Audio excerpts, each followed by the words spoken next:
মদ্যপান ও ধূমপান স্বাস্থ্যের পক্ষে ক্ষতিকর।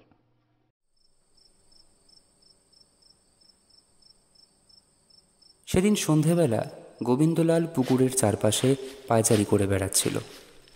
হঠাৎ দূর থেকে নজরে পড়ল কি যেন জলে ভাসছে। সঙ্গে সঙ্গে তার মনে ভয় ধরল, এটা রোহিণী নয় তো? আগের দিন আত্মহত্যা করতে তার সম্মতি ছিল যথেষ্ট। তাড়াতাড়ি দৌড়ে কাছে গিয়ে দেখল গোবিন্দলাল। সর্বনাশ, এ তো সত্যি রোহিণী। গোবিন্দলাল তৎক্ষণাৎ জলে নেমে রোহিণীকে তীরে আনলে। দেখলে রোহিণী জীবিত আছে কিনা। না, সে সংজ্ঞাহীন, শ্বাস এখনও চলছে। গোবিন্দলাল একজন মালিকে ডাকল। মালির সাহায্যে রোহিণীকে তুলে নিয়ে যাওয়া হলো ঘরে। জীবিত হোক বা মৃত, রোহিণী শেষবার গোবিন্দলালের ঘরে প্রবেশ করল। ভ্রমর ছাড়া আর কোনো মেয়ে কখনো সে ঘরে ঢোকেনি। ঘরে এনে মালিকের নির্দেশ দিলেন, আমি মুখ টেনে হা করছি, তুই ফু দে। আমি? না না, এটা সম্ভব না খদ্দা। আমার কথা অমান্য করছিস? না খদ্দা, মেয়ে মানুষের গায়ে। আর কোনো উপায় না দেখে গোবিন্দলাল আসরে নেমে পড়ল। রোহিণীর নিথর দেহের কাছে এসে তার মুখ দুটো টেনে হাঁ করানোর চেষ্টা করল। তারপর নিজের ঠোঁট সেই গোলাপের মতন ঠোঁটে স্পর্শ করিয়ে জোরে ফুঁ দিল। একবার নয়, বারবার। কিন্তু দেহে কোনো প্রাণ নেই। কিন্তু গোবিন্দলাল হার মানল না। বারবার চেষ্টা করতে করতে অবশেষে রোহিণীর চোখ খুলল। রোহিণীর নিঃশ্বাস প্রশ্বাস বইতে শুরু করল। গোবিন্দলাল তাকে ওষুধ খাওয়ালেন।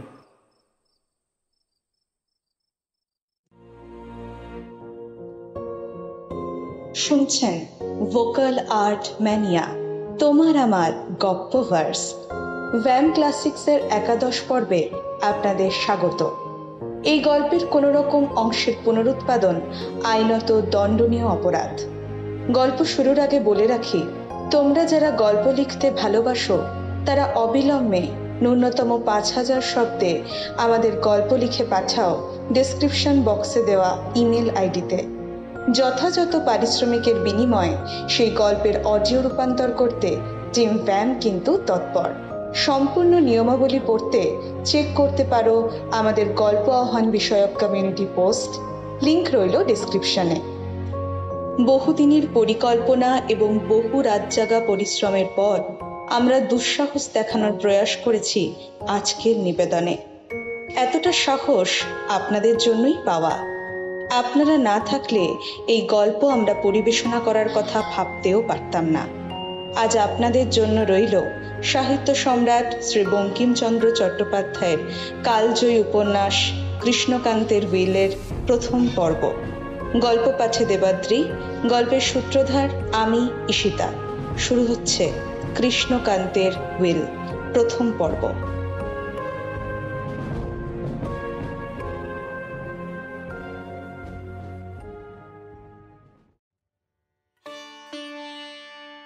হরিদ্রা গ্রামে এক বড় জমিদার ছিলেন।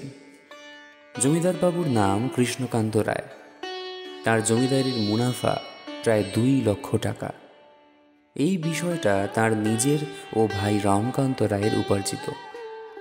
2 ভাই একসাথে টাকা উপার্জন করেন।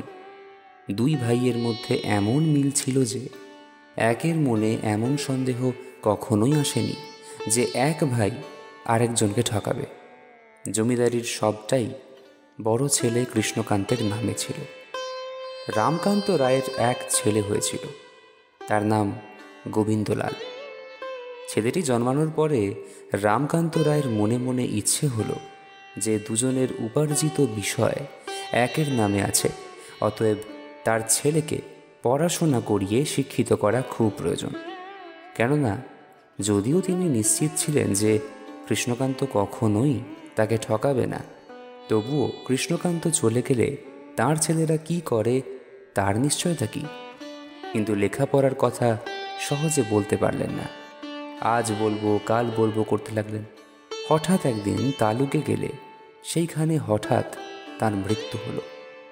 এরপর কৃষ্ণকান্ত গোবিন্দলালকে নিজের ছেলের মতন মানুষ করতে লাগলেন এবং উইল করে সম্পত্তির যে অর্ধাংশ রামকান্ত রায়ের প্রাপ্য তা গোবিন্দলালকে দিয়ে যাবার ইচ্ছা প্রকাশ করলেন। কৃষ্ণকান্ত রায়ের 2 পুত্র আর 1 কন্যা। জ্যেষ্ঠ পুত্রের নাম হরলাল, কনিষ্ঠের নাম বিনোদলাল, কন্যার নাম শৈলবতী। উইল অনুযায়ী তার মৃত্যুর পর গোবিন্দলাল 8 আনা, হরলাল ও বিনোদলাল প্রত্যেকে 3 আনা, গৃহিণী 1 আনা আর শৈলবতী 1 আনা সম্পত্তি পাবে। হরলাল বাবার অবাধ্য এবং দুর্মূর্খ। বাঙালির উইল প্রায় গোপন থাকে না। উইলের কথা হরলাল জানতে পারল।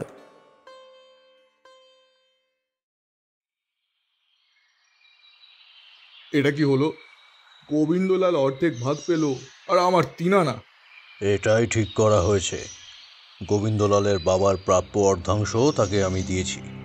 গোবিন্দলালের বাবার প্রাপ্যটা কি? আমাদের পৈতৃক সম্পত্তি সে নেওয়ার কে? আর মা বোনকে আমরা পালন করব, তাদের বাবার 1 আনা কেন? বাপু হরলাল, বিষয়টা আমার, তোমার নয়। আমার যাকে ইচ্ছা তাকেই দেব। আপনার বুদ্ধিশুদ্ধি লোপ পেয়েছে, আপনাকে যা ইচ্ছা তা করতে দেব না। হরলাল, তুমি যদি বাচ্চা ছেলে হতে তবে আজ তোমাকে গুরু মহাশয় ডেকে এনে বেদ দিতাম। আমিও এই উইল আগুনে পুড়িয়ে দেব। কান্ত রায় কোনো তর্ক করলেন না। উইলটা ছিঁড়ে ফেললেন তখনই। তার বদলে নতুন একটা উইল লিখলেন। তাতে গোবিন্দলাল 8 আনা, বিনোদলাল 5 আনা, কোট 1 আনা, শৈলবতী 1 আনা আর হরলাল 1 আনা মাত্র পেল। রাগ করে হরলাল বাড়ি ছেড়ে কলকাতায় চলে গেল। সেখান থেকে বাবাকে একটা চিঠি লিখলে। তার মর্মার্থ এই: কলিকাতায় পণ্ডিতেরা মত করেছেন যে বিধবা বিবাহ শাস্ত্রসম্মত। আমিও মানুষ করেছি যে একটি বিধবা বিবাহ করব। আপনি যদি উইল পরিবর্তন করে আমাকে 8 আনা লিখে দেন আর সেই উইল শীঘ্র রেজিস্ট্রি করেন, তবে এই ইচ্ছে ত্যাগ করব, নইলে শীঘ্র একটি বিধবা বিবাহ করব আমি।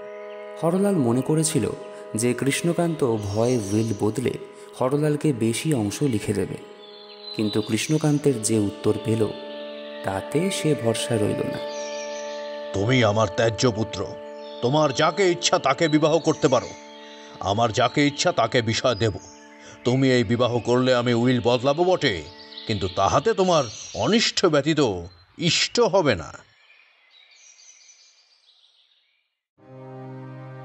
এর কিছু পরেই হরলাল সংবাদ পাঠালেন যে তিনি বিধবা বিবাহ করেছেন। কৃষ্ণকান্ত রায় আবার উইলখানি ছিঁড়ে ফেললেন, নতুন উইল করবেন। পাড়ায় ব্রহ্মানন্দ ঘোষ নামে একজন নিরীহ ভালো মানুষ বাস করতেন। কৃষ্ণকান্ত তাকে জ্যাঠা মহাশয় বলতেন। ব্রহ্মানন্দের হাতের লেখা বেশ সুন্দর। এসব লেখাপড়া তাকে দিয়েই করানো হতো। কৃষ্ণকান্ত সেই দিন ব্রহ্মানন্দকে ডেকে বললেন যে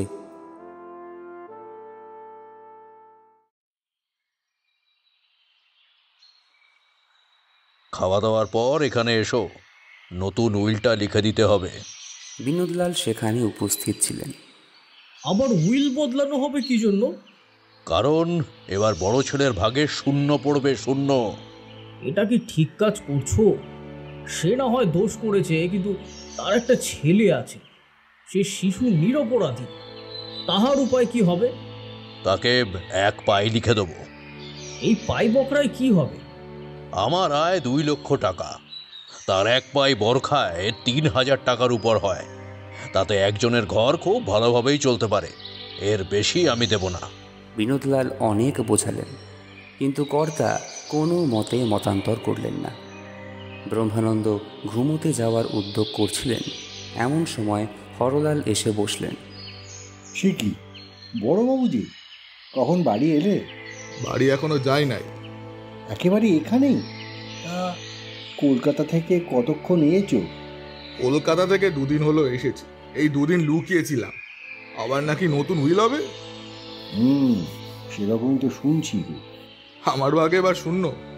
না না, কর্তা এখন রাগ করে তাই বলেছেন বটে, কিন্তু সেটা থাকবে না। দেখো, সেটা থাকবে না। আজই বিকালে লেখাপড়া হবে, তুমি লিখবে?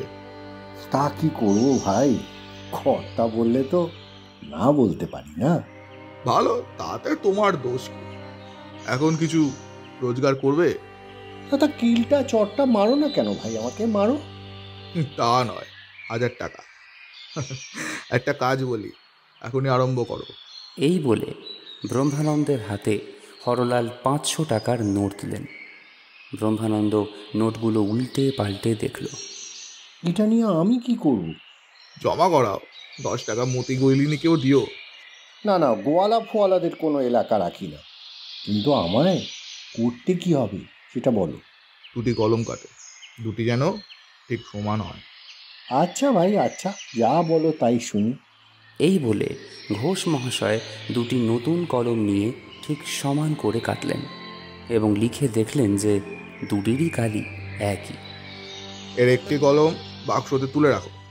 যখন উইল লিখতে যাবে এই কলম নিয়ে গিয়ে এতে উইল লিখবে, আর দ্বিতীয় কলমটা নিয়ে এখন এখানে লেখাপড়া করতে হবে। তোমার কাছে ভালো কালি আছে? ব্রহ্মানন্দ মসিপাত্র বের করে লিখে দেখালেন। ভালো, এই কালি উইল লিখতে নিয়ে যাবে। হ্যাঁ।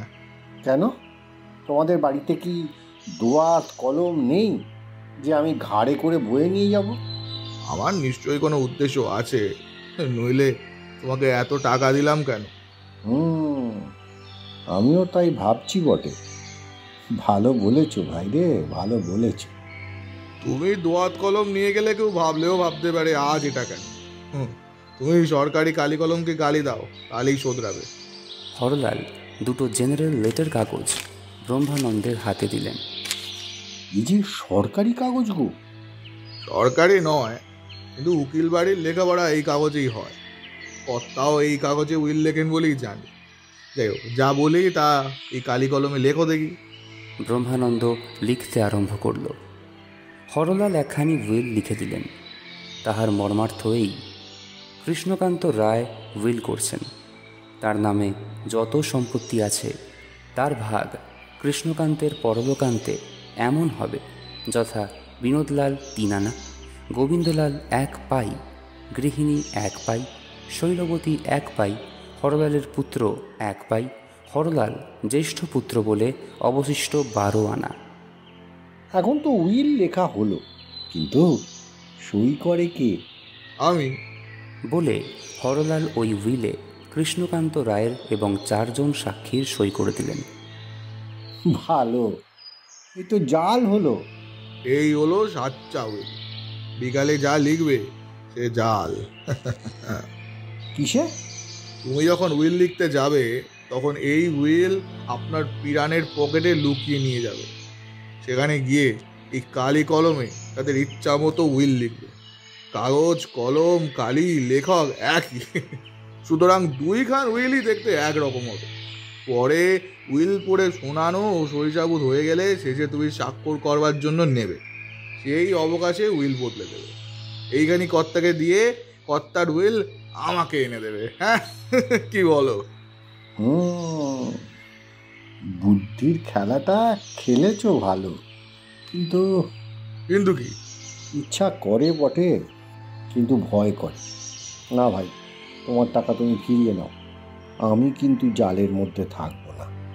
টাকা দাও, টাকা দাও বলে হরলাল হাত পাতল। ব্রহ্মানন্দ ঘোষ নোট ফিরিয়ে দিল।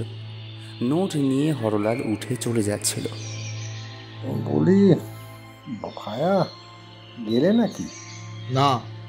আচ্ছা, তুমি এখন 500 টাকা দিলে আর কি দেবে? তুমি সেই উইল এনে দিলে আরো 500 দেব। অনেকটা টাকা, লোক ছাড়া যায় না, বুঝলে? বাবা, তুমি রাজি হলে? হ্যাঁ, রাজি না হই বা কি করি বলো? কিন্তু বদল করব কিভাবে? দেখতে পাবে তো? কেন দেখতে পাবে? আমি তোমার সামনে উইল বদল করে নিচ্ছি, তুমি দেখো দেখি টের পাও কিনা। হ্যাঁ। হরলালের অন্য বিদ্যা না থাকুক, হাত সাফাই ভালোই জানত। তখন উইলটা পকেটে রাখলেন আর একখানি কাগজ হাতে নিয়ে তাতে লিখতে লাগলেন। এর মধ্যে হাতের কাগজ পকেটে, পকেটের কাগজ হাতে কিভাবে আসলো ব্রহ্মানন্দ বুঝতে পারলেন না। ব্রহ্মানন্দ হরলালের হাত সাফাইয়ের প্রশংসা করতে লাগলেন। এটা তোমাকে শিখিয়ে দেবো। এই বলে হরলাল সেই কৌশল ব্রহ্মানন্দকে অভ্যাস করাতে লাগলেন। কিছুক্ষণের মধ্যেই ব্রহ্মানন্দ অনেকটাই অভ্যস্ত হয়ে গেল। আমি এখন চললাম, সন্ধ্যার পর বাকি টাকা নিয়ে আসবো বলে সে বিদায় হলো। হরলাল চলে গেলে ব্রহ্মানন্দের ভীষণ ভয় হলো। তিনি দেখলেন যে তিনি যে কাজে রাজি হয়েছেন তা এক ভয়ানক অপরাধ। কি জানি ভবিষ্যতে যাবজ্জীবন না হয়ে যায়। আবার বদলের সময় যদি কেউ ধরে ফেলে, না করলে 1000 টাকা ত্যাগ করতে হয়, তাও হয় না, প্রাণ থাকতে নয়। ব্রহ্মানন্দ ঘোষ মহাশয়ের ঠিক তাই হলো। হরলালের এই টাকা হজম করা ভার। জেলখানার ভয় আছে, কিন্তু ত্যাগ করাও যায় না। লোভ বড়, কিন্তু বদ হজমের ভয়ও বড়। ব্রহ্মানন্দ মীমাংসা করতে পারল না। সন্ধ্যার পর ব্রহ্মানন্দ উইল লিখে ফিরে আসলেন। দেখলেন যে হরলাল এসে বসে আছেন।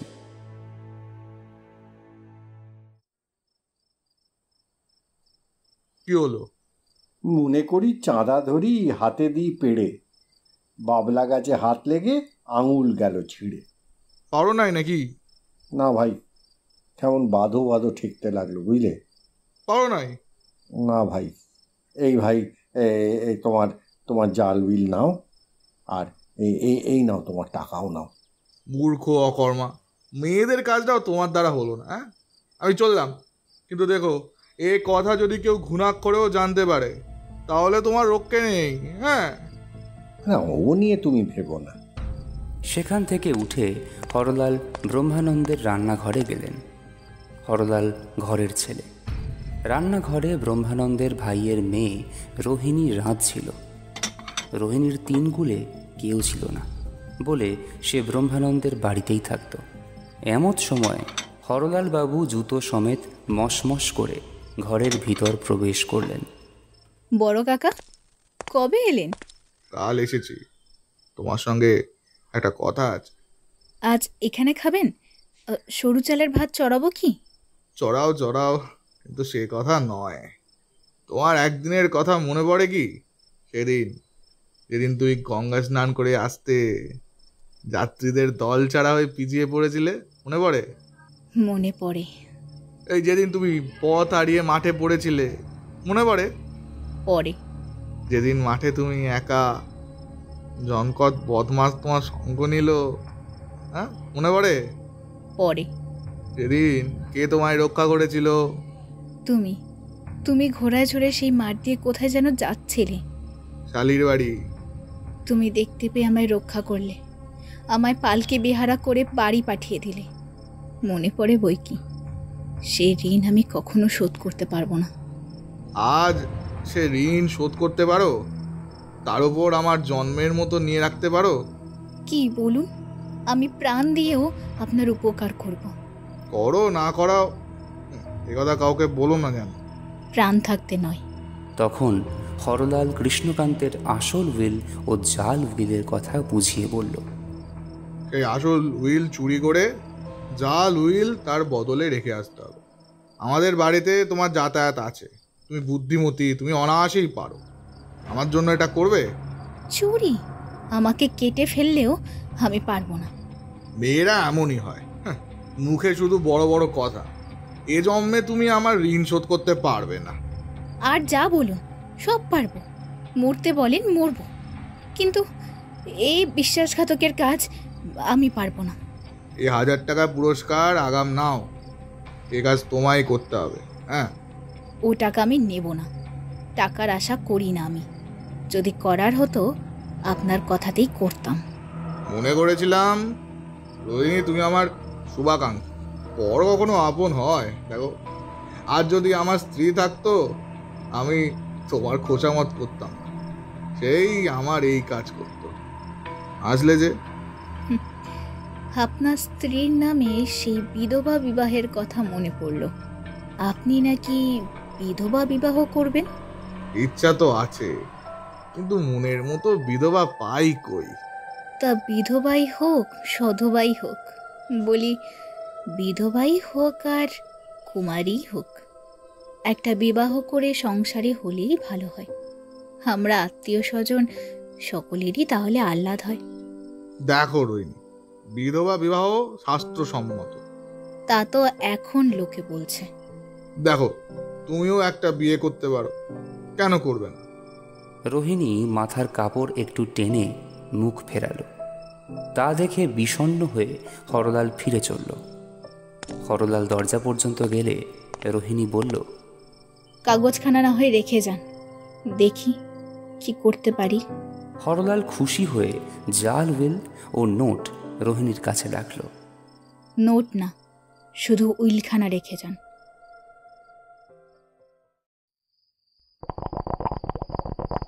রাত 8টার সময় কৃষ্ণকান্ত রায় ঘরে বসে তামাক টানছিলেন এবং সংসারে একমাত্র ওষুধ, যার মধ্যে শ্রেষ্ঠ আহিফেন ওরফে আফিমের নেশায় ভালোই ঝিমুচ্ছিলেন। এমন সময় রোহিণী ধীরে ধীরে সেই ঘরে এসে বসল। ঠাকুর দাদা ঘুমোচ্ছেন? কে? নন্দী, ঠাকুরকে এই বেলা ফোর ক্লোজ করতে বলো। ঠাকুর দাদা, নন্দী কে? ঠিক বলেছ। বৃন্দাবনে গোয়ালবাড়ি মাখন খেয়েছে, আজও তার পয়সা দেয়নি।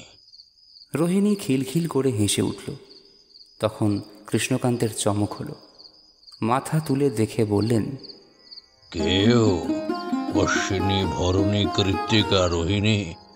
মৃগশিরা আদ্রা পুনর্বসু পুষ্যা। অম্লেয় মঘা পূর্ব ফাল্গুনী। ঠাকুর দাদা, আমি কি তোমার কাছে জ্যোতিষ শিখতে এসেছি? তাই তো। তবে কি মনে করে? আফিম চাই না তো? না ঠাকুর দাদা, না। এই তবে আফিং এরই জন্য?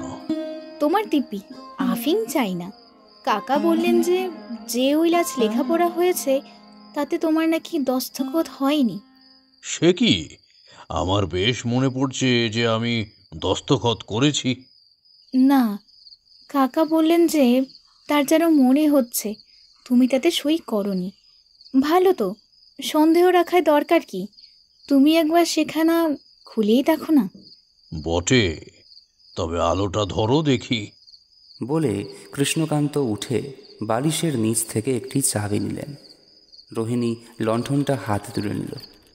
কৃষ্ণকান্ত প্রথমে একটি ছোট হাত বাক্স খুলে একটা বিচিত্র চাবি নিয়ে চেস্ট ড্রয়ারের একটা দেরাজ খুললেন। সেখান থেকে ওই উইল বার করে আনলেন। পরে বাক্স থেকে চশমা বের করে চোখে পরে নিলেন। রোহিণী, আমি কি এতই বুড়ো হয়ে গেছি? এই দেখো আমার সই। বালাই ষাট, বুড়ো কেন হবে? এখন যাই, কাকাকে বলি কি। রোহিণী তখন কৃষ্ণকান্তের ঘর থেকে বেরিয়ে চলে গেল। গভীর রাতে হঠাৎ কৃষ্ণকান্তের ঘুম ভাঙল। ঘুম ভাঙতেই দেখলেন যে তার শয়নগৃহে লণ্ঠন জ্বলছে না। সচরাচর সমস্ত রাত্রি ঘরে লণ্ঠন জ্বলে। হঠাৎ কানে একটা যান্ত্রিক শব্দ এলো। মনে হলো যেন ঘরে কেউ আছে। সেই লোক তার মাথার কাছে এসে বালিশের নিচে হাত দিল। কৃষ্ণকান্ত আফিমের নেশায় বিভোর, না ঘুমাচ্ছেন না জেগে আছেন। ঘরে যে আলো নেই তাও ঠিক বুঝেননি। একটু পরে হঠাৎ যেন চাবি খোলার শব্দ অল্প কানে গেল। হঠাৎ একটু চমক হলো। হরি হরি। কৃষ্ণকান্ত বারেক মাত্র হরিকে ডেকে আবার আফিমে ভোর হয়ে জিমোতে লাগলেন। আসল উইল তার ঘর থেকে হাফিস হয়ে গেল। তার জায়গা নিল জাল উইল।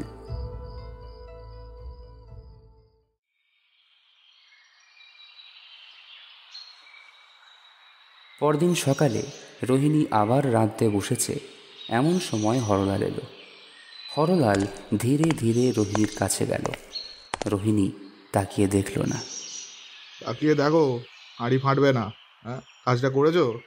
রোহিণী চুরি করে আনা উইল এনে হরলালকে দেখতে দিল। রোহিণীর বাবা বাড়িতে ছিল না। হরলাল পড়ে দেখল আসল উইল বটে। তখন সে দুষ্টের মুখে হাসি আর ধরে না। কি করে আনলে? রোহিণী সে গল্প আরম্ভ করল। যদিও যা বলল তার বেশিরভাগটাই মিথ্যে। উইল চুরির কথা শেষ হলে রোহিণী হঠাৎ উইলখানা হাতে করে উঠে গেল। যখন সে ফিরে আসলো তখন তার হাতে উইল নেই দেখে হরলাল জিজ্ঞাসা করল, উইল উইল কোথায় রেখে আসবে? তুলে রেখে এসেছি। আর তুলে রেখে কি হবে? আমি এখনই যাব। এখনই যাবে?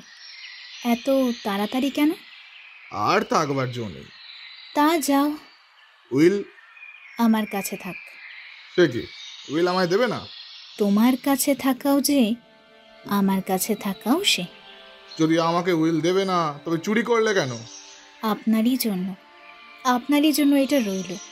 যখন আপনি বিধবা বিবাহ করবেন, আপনার স্ত্রীকে এ উইল দেব, আপনি নিয়ে ছিঁড়ে ফেলবেন। তা হবে না রোহিণী, টাকা যা চাও দেব। লক্ষ টাকা দিলেও না, যা দেব বলেছিলেন তাই চাই। তা হয় না। আমি জাল করি, চুরি করি নিজের হকের জন্য। তুমি চুরি করেছো কার হকের জন্য? হ্যাঁ, তোমার জন্য। তার বদলে আমি তোমার হতে পারি। আমি যাই হই কৃষ্ণকান্ত রায়ের পুত্র। যে চুরি করেছে তাকে কখনো গৃহিণী করতে পারি না। হ্যাঁ, আমি চোর, তুমি সাধু। কে আমাকে চুরি করতে বলেছিল? কে আমাকে বড় লোভ দেখালো? যে মিথ্যের চেয়ে বড় মিথ্যে আর হয় না, সেই মিথ্যা তুমি মুখে আনলে। তুমি কৃষ্ণকান্ত রায়ের পুত্র হয়ে তাই করলে। হায় হায়, আমি তোমার অযোগ্য। তোমার মতো নিজ লোককে নিজের মনে করে এমন লোকের প্রতি আমার করুণা হচ্ছে। তুমি পুরুষ, মানে দূর হও। হরলাল বুঝল উপযুক্ত হয়েছে, মানে বিদায় হলো। যাবার সময় একটু মুখ টিপে হেসে গেল। রোহিণীও বুঝল যে উপযুক্ত হয়েছে উভয় পক্ষে। গোবিন্দলাল লতার আড়াল থেকে দেখছিলেন যে কে একজন এসে ঘাটের রানায় একা বসে কাঁদছে। তিনি অবশ্য সেদিকে আমল দিলেন না। ওখানে বসে বসে সন্ধ্যা হয়ে এলো। তখন গোবিন্দলাল বাড়ির দিকে চললেন। যাবার সময় দেখতে পেলেন যে তখনও সেই মেয়ে ঘাটে বসে আছে। তাকে কাঁদতে দেখে গোবিন্দলালের বড় দুঃখ হলো। মেয়েটির কাছে যেতে চিনতে পারলেন গোবিন্দলাল।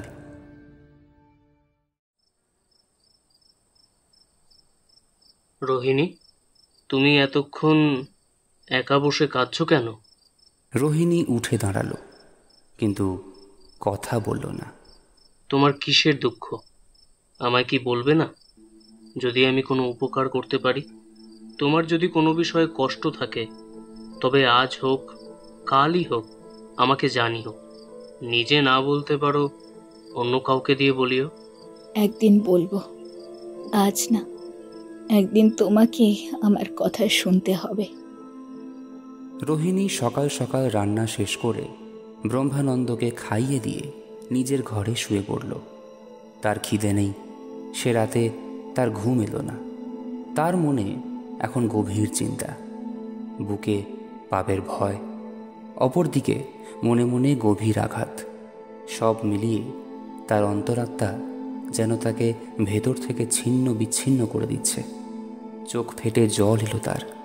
এখন আজ রাতের ঘুম দূর হয়েছে পাশের জঙ্গলে। এখন রোহিণীর কাছে মৃত্যুই শেষ পথ। কিন্তু সে যদি আত্মহত্যা করে, তাতেও কি তার পাপ আটকাবে? সেই জাল উইল নিজের পাংশ বিস্তার করবে। অগত্যা এই জাল উইল চালানো হবে না বলে সে ঠিক করল। এর এক সহজ উপায় ছিল। কৃষ্ণকান্তকে বললে কি অন্য কাউকে দিয়ে বলালে হলো যে ওনার উইল চুরি গিয়েছে। দেরাজ খুলে যে উইল আছে তা পড়ে দেখুন। রোহিণী যে চুরি করেছিল এও প্রকাশ করবার প্রয়োজন নেই। যেই চুরি করুক, কৃষ্ণকান্তের মনে একবার সন্দেহ মাত্র জন্মালে তিনি সিন্দুক খুলে উইল পড়ে দেখবেন। তাহলে জাল উইল দেখে নতুন উইল তৈরি করবেন। গোবিন্দলালের সম্পত্তি রক্ষা হবে, অথচ কেউ জানতে পারবে না যে কে উইল চুরি করেছিল। কিন্তু এতে এক বিপদ। কৃষ্ণকান্ত জাল উইল পড়লেই জানতে পারবেন যে এটা ব্রহ্মানন্দের হাতের লেখা। তখন ব্রহ্মানন্দ মহা বিপদে পড়বেন। অতএব হরলালের লোভে রোহিণী গোবিন্দলালের যে ভয়ানক ক্ষতি হয়েছিল তা প্রতিকার করতে সে আপাতত ব্যর্থ। সে সিদ্ধান্ত নিল, যেভাবে আসল উইল চুরি করে জাল উইল রেখে এসেছিল, সেভাবে আবার আসল উইল রেখে জাল উইল ফেরত নিয়ে আসবে। সন্ধেতে রোহিণী আসল উইলটা লুকিয়ে নিয়ে সেই বাড়িতে এলো।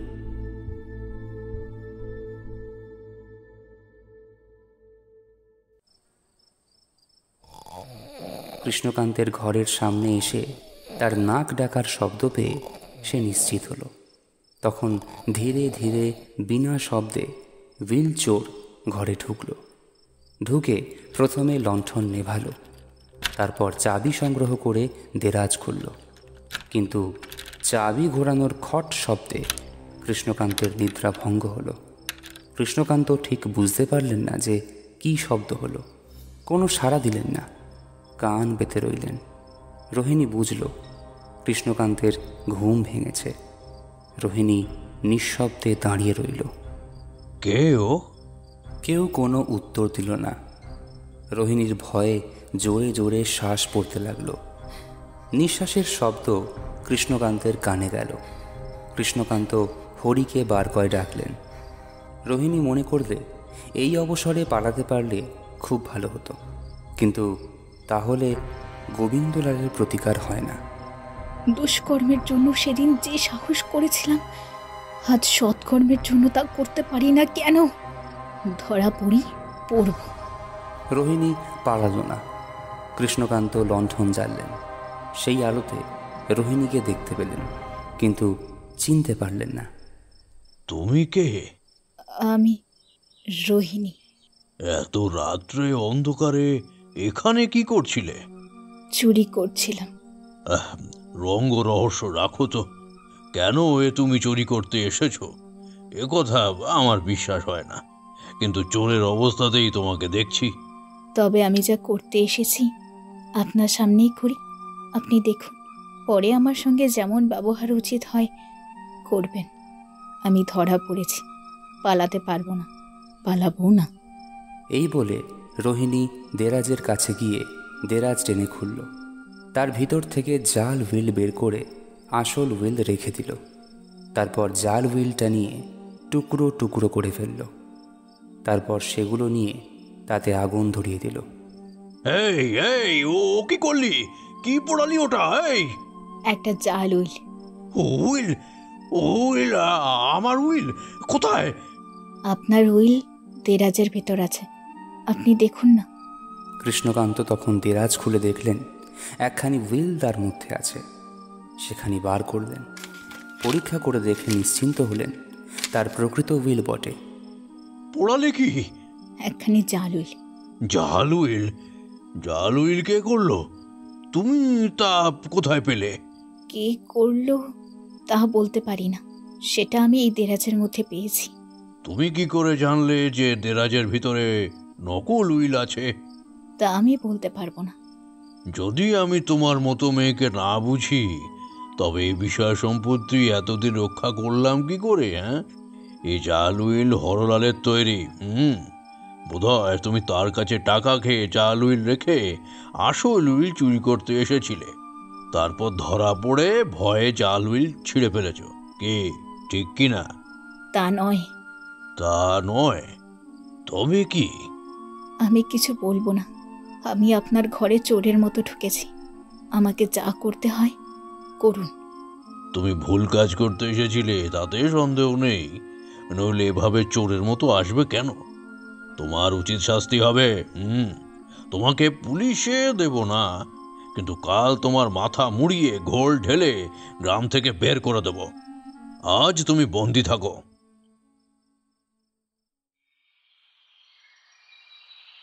ওই রাতের ঠিক পরদিন সকালে গোবিন্দলাল ঘুম থেকে উঠে নিজের ঘরের বাইরে এসে দাঁড়ালো। সকালেরই বাতাস বড় মনোরম। ভোরের বেলা জুঁই ফুলের সুবাস তার মনকে তাজা করে তুলল। এমন সময় তার পাশে এসে দাঁড়ালো একটা ক্ষুদ্র শরীরের বালিকা। বলা বাহুল্য, এই বালিকা গোবিন্দলালের স্ত্রী। আবার তুমি এখানে কেন? তুমি এখানে কেন? আমি একটু বাতাস খেতে এলাম, তাও কি তোমার সইল না? সবে কেন, এখনই আবার খাই খাই। ঘরের সামগ্রী খেয়ে মন ওঠে না, আবার মাঠে ঘাটে বাতাস খেতে উঁকি মারেন। ঘরের সামগ্রী এত কি খেলাম? কেন, এই মাত্র আমার কাছে গালি খেলে? জানো না ভোমরা, গালি খেলে যদি বাঙালির ছেলের পেট ভরতো তাহলে এদেশের লোক এতদিনে বদ হজমে মরে যেত। গোবিন্দলালের পত্নীর যথার্থ নাম কৃষ্ণমোহিনী কি কৃষ্ণকামিনী কি অনঙ্গ মঞ্জরী কি এমনই একটা তার বাবা মা রেখেছিল তা ইতিহাসে লেখে না। অব্যবহারে সে নাম লোপ পেয়েছে। তার আদরের নাম ভ্রমর বা ভোমরা। এবার সে গোবিন্দলালের মুখের দিকে তাকিয়ে হাসতে লাগল। গোবিন্দলালও তার মুখপানে চেয়ে রইল। সেই সময়ে চাকরানী মহলে একটা গোলযোগ দেখা দিল। তারপরে ঘর ঝাঁটানো, জল ছড়ানো, বাসন মাজা ইত্যাদির একটা সপ সপ ছপ ছপ ঝনঝন খনখন শব্দ হলো। হঠাৎ সে শব্দ বন্ধ হয়ে ওমা কি হবে, কি আস্পর্ধা, কি সাহস, এই সব কথা শোনা গেল। শুনে ভ্রমর বাইরে এলো। আর শুনেছ বউ ঠাকুরন, এমন সর্বনেশে কথা কেউ কখনো শোনেনি। কি সাহস! মাগিকে ছেঁটা পিটা করে আসবো এখন। শুধু ঝাঁটা? বউ ঠাকুরন বলো, আমি তার নাক কেটে নিয়ে আসি। কার পেটে কি আছে মা, তা কেমন করে জানবো? আগে বল না কি হয়েছে, তারপর যার মনে যা থাকে করিস। শোনি পাড়া শুদ্ধ গোলমাল হয়ে গেল যে। বাঘের ঘরে গোগের বাসা। মাগির ছেঁটা দিয়ে বিষ ছাড়িয়ে দি। কি বলবো বউ ঠাকুরন, বামন হয়ে চাঁদে হাত। যে বেড়ালে চিনতে জোগায় না, গলায় দড়ি গলায় দড়ি। তখন আবার চারদিক থেকে 4-5 রকমের গলা ছুটল। বহু কষ্টে ভ্রমর বুঝল যে গত রাত্রে কর্তা মহাশয়ের ঘরে একটা চুরি হয়েছে। তারপর কোন মাগির নাক কাটতে চাচ্ছিলি? রোহিণী ঠাকুরনের। আর কার? সেই অবাগই তো সব গুনাশের গোড়া। ও সেই নাকি ডাকাতের দল সঙ্গে করে নিয়ে এসেছিল। রোহিণী যে চুরি করতে এসেছিল তোরা কেমন করে জানলি? কেন, সে যে ধরা পড়েছে, কাছারির গারদে কয়েদ আছে। ভ্রমর যাহা শুনল তা গিয়ে গোবিন্দলালকে বলল। গোবিন্দলাল ভেবে ঘাড় নাড়লেন। ঘাড় নাড়লে যে? আমার বিশ্বাস হলো না যে রোহিণী চুরি করতে এসেছিল। না গো, কেন তোমার বিশ্বাস হয় না? আমায় বলো দেখি, লোকে তো বলছে। তোমার বিশ্বাস হয়? তোমার কেন বিশ্বাস হয় না শুনি? জানি না। আমি বলবো কেন তুমি রোহিণীর দিকে? কেন? সে তোমায় কালো না বলে উজ্জ্বল শ্যাম বর্ণ বলে। আচ্ছা দাঁড়াও, কি হচ্ছে দেখে আসি। একটু পরেই গোবিন্দলাল কৃষ্ণকান্ত রায়ের সদর কাছারিতে গিয়ে দর্শন দিলেন। কৃষ্ণকান্ত সকালেই কাছারিতে বসেছিলেন। গোবিন্দলাল ঢুকেই জিজ্ঞাসা করলেন, কি হয়েছে জ্যাঠা? কৃষ্ণকান্ত আনুপূর্বিক গত রাতের বৃত্তান্ত গোবিন্দলালকে শোনালেন। সেই হরা পাজির কারসাজি মনে হয়। এ মাগি তার কাছে টাকা খেয়ে জাল উইল রেখে আসল উইল চুরি করবার জন্য এসেছিল। তারপর ধরা পড়ে ভয়ে জাল উইল ছিঁড়ে ফেলেছে। রোহিণী কি বলে? ও আর কি বলবে, বলে তা নয়। তা নয় তো তবে কি রোহিণী? আমি আপনাদের হাতে পড়েছি, যা করবার হয় করুন, আমি আর কিছু বলবো না। দেখলে দেখলে বজ্জাতি, দেখলে? একে কি থানায় পাঠাবেন? আমার কাছে আবার থানা ফৌজদারি কি? আমি থানা, আমি জজ। তবে কি করবেন? কি করব? মাথা মুড়িয়ে ঘোল ঢেলে কুলোর বাতাস দিয়ে গ্রামের বাইরে বের করে দেবো, যেন আমার এলাকায় আর না আসতে পারে। কি বলো রোহিণী? ক্ষতি কি? একটা নিবেদন আছে, একে একবার ছেড়ে দিন। আমি জামিন হচ্ছি, বেলা 10টার সময় এনে দেব। কি? কোথায় যাবে? কেন ছাড়বো? আসল কথা কি জানা নিতান্ত কর্তব্য। এত লোকের সামনে আসল কথা বলবে না। একে একবার ভিতরে নিয়ে গিয়ে জিজ্ঞাসাবাদ করব। বেশ তো, ওরে একে সঙ্গে করে একজন চাকরানি দিয়ে মেজ বৌমার কাছে পাঠিয়ে দে তো, দেখি যেন না পালায়। নগদী রোহিণীকে নিয়ে গেল। গোবিন্দলাল চলে গেলেন। দুর্গা, দুর্গা, ছেলেগুলো হলো কি? গোবিন্দলাল ঘরে এসে দেখলেন যে ভ্রমর রোহিণীকে নিয়ে চুপ করে বসে আছে। ভালো কথা বলবার ইচ্ছা, কিন্তু পাছে এ দায় সম্বন্ধে ভালো কথা বললেও রোহিণীর কান্না আসে, এজন্য তাও বলতে পারছে না। গোবিন্দলাল আসলেন, দেখে ভ্রমর যেন দায় থেকে উদ্ধার পেল। ভ্রমর দূরে গিয়ে গোবিন্দলালকে ইঙ্গিত করে ডাকল। গোবিন্দলাল ভ্রমরের কাছে গেলেন। রোহিণী এখানে কেন? আমি গোপনে ওকে কিছু জিজ্ঞাসা করব, তারপর কপালে যা থাকে হবে। কি জিজ্ঞাসা করবে? ওর মনের কথা। আমাকে ওর কাছে একা রেখে যেতে যদি তোমার ভয় হয়, তবে না হয় আড়াল থেকে শোনো। ভ্রমরা বড় অপ্রতিভ হল, লজ্জায় একেবারে ঘর থেকে পালালো। গোবিন্দলাল রোহিণীকে জিজ্ঞাসা করলেন, কি হয়েছে আমায় বলবে? কর্তার কাছে সব শুনেছেন তো? কর্তা বলেন তুমি জাল উইল রেখে আসল উইল চুরি করতে এসেছিলে, তাই কি? তা নয়। তবে কি? কিন্তু আপনাকে এই দুঃখের কাহিনী বলি বা কি হবে? যদি আমি কোনো উপকার করতে পারি। কি উপকার করবেন? যদি পারি কর্তাকে অনুরোধ করব, তিনি তোমায় ছেড়ে দেবেন। আর যদি আপনি অনুরোধ না করেন, তবে তিনি আমায় কি করবেন শুনেছেন নিশ্চয়ই। আমার মাথা মুড়িয়ে ঘোল ঢেলে দেশ থেকে বের করে দেবেন। ইহার ভালো মন্দ কিছুই বুঝতে পারছি না। আপনি কাঁচি আনতে বলুন, আমি সব চুল কেটে দিচ্ছি। বুঝেছি রোহিণী, কলঙ্কই তোমার শাস্তি। সে শাস্তি থেকে রক্ষা না হলে অন্য শাস্তিতে তোমার আপত্তি নেই। যদি বুঝে থাকেন তবে জিজ্ঞাসা করি, এই কলঙ্ক থেকে কি আমায় রক্ষা করতে পারবেন? বলতে পারি না। কি জানতে চান জিজ্ঞাসা করুন। তুমি যা পুড়িয়েছ সেটা কি? জাল উইল। কোথায় পেয়েছিলে? কর্তার ঘরে, দেরাজে। জাল উইল সেখানে এলো কি করে? আমি রেখে গিয়েছিলাম। যেদিন আসল উইল লেখাপড়া হয়, সেই দিন রাত্রে এসে আসল উইল চুরি করে জাল উইল রেখে গিয়েছিলাম হরলাল বাবুর অনুরোধে। তবে কাল রাত্রে আবার কি করতে এসেছিলে? আসল উইল রেখে জাল উইল চুরি করবার জন্য। কেন? জাল উইলে কি ছিল? বড় বাবুর 12 আনা আর আপনার 1 পাই। কেন আবার উইল বদলাতে এসেছিলে? আমি তো কোনো অনুরোধ করিনি। না, অনুরোধ করেননি, কিন্তু যা আমি এই জন্মে কখনো পাইনি, যা এই জন্মে আর কখনো পাবো না, আপনি আমাকে তা দিয়েছিলেন। কি সে রোহিণী? কি এই জন্মে আমি বলতে পারবো না। কি আর কিছু বলবেন? এরও কি চিকিৎসা নেই? আমি বিষ পেলে খেতাম। রোহিণী, মৃত্যুই বোধহয় তোমার ভালো, কিন্তু মরণে কাজ নেই। সকলেই কাজ করতে এই সংসারে এসেছে, নিজের কাজ না করে মরবো কেন? তবে বলুন না। তোমাকে এই দেশ ছাড়তে হবে। কেন? তুমি তো বলেছিলে তুমি এই দেশ ছাড়তে চাও। আমি বলেছিলাম লজ্জায়। আপনি বলেন কেন? তোমায় আমায় আর দেখাশোনা না হয়। আমি এখনই যেতে রাজি আছি, কিন্তু কোথায় যাব? কলকাতায়। সেখানে আমি আমার এক বন্ধুকে চিঠি দিচ্ছি, তিনি তোমাকে একটা বাড়ি কিনে দেবেন। তোমার টাকা লাগবে না। আর আমার বাবার কি হবে? তিনি তোমার সঙ্গে যাবেন, নইলে তোমাকে কলকাতায় যেতে বলতাম না। সেখানে দিনপাত করব কি করে? আমার বন্ধু তোমার খুড়ার একটি চাকরি করে দেবেন। খুড়া দেশ ত্যাগে রাজি হবেন কেন? তুমি কি তাকে এই ব্যাপারের পর রাজি করতে পারবে না?